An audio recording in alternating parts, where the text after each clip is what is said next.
కింద నుంచి గుద్దుతుంటే గుండెల్లో దన్ దన్ దన్ అని కొట్టుకుంది. కొన్ని షార్ట్స్ అయితే మాత్రం మామూలు లేవు. సినిమా మాత్రం ఓవరాల్గా మనం అనుకున్న దానికన్నా 100 రెట్లు బెటర్గా ఉంది. సో ప్రతి ఒక్కరు కూడా ఖచ్చితంగా థియేటర్కి వచ్చి చూడండి. ఓటీటీలో ఐబొమ్మలో చూడడానికి ఎందుకంటే ఇలాంటి హర్రర్ సినిమాలు ఆ బీజిఎం ఇవన్నీ థియేటర్లో చూస్తే మాత్రం నెక్స్ట్ లెవెల్ ఉంటుంది. సో ఖచ్చితంగా ప్రతి ఒక్కరు కూడా థియేటర్కి వచ్చి చూడండి. ఓకే అన్న, థ్యాంక్ యూ.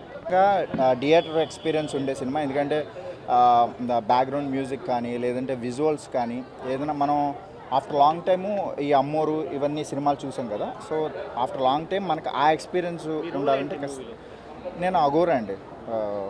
ఒక నాగసాధువులు ఉంటారు అందులో, మన ఛత్రపతి శేఖర్ గారు నేను ఇద్దరం చేశాను అనమాట. సో మంచి క్యారెక్టర్.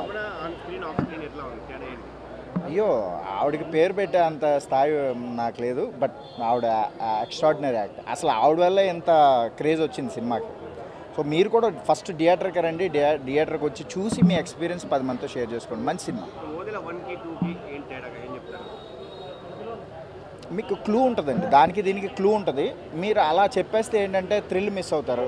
దయచేసి అందరూ కూడా థియేటర్కి రండి. ఓదల 1 చూసిన వాళ్ళకి ఖచ్చితంగా 2 ఏంటనేది అర్థమవుతుంది, చూడని వాళ్ళకి కూడా అర్థమవుతుంది. బట్ 1 చూసిన వాళ్ళు ఇంకా బాగా కనెక్ట్ అయ్యే అవకాశం ఎక్కువ ఉంది. Thank you. చెప్పేసి దగ్గర బాగుంది అండి. విఎఫ్ఎక్స్ బాగుంది, స్టోరీ కూడా బాగుంది, వశిష్ఠ గారి యాక్టింగ్ కూడా బాగుంది. స్లో అట్లా ఏం లేదు, అంటే స్టోరీకి తగ్గట్టు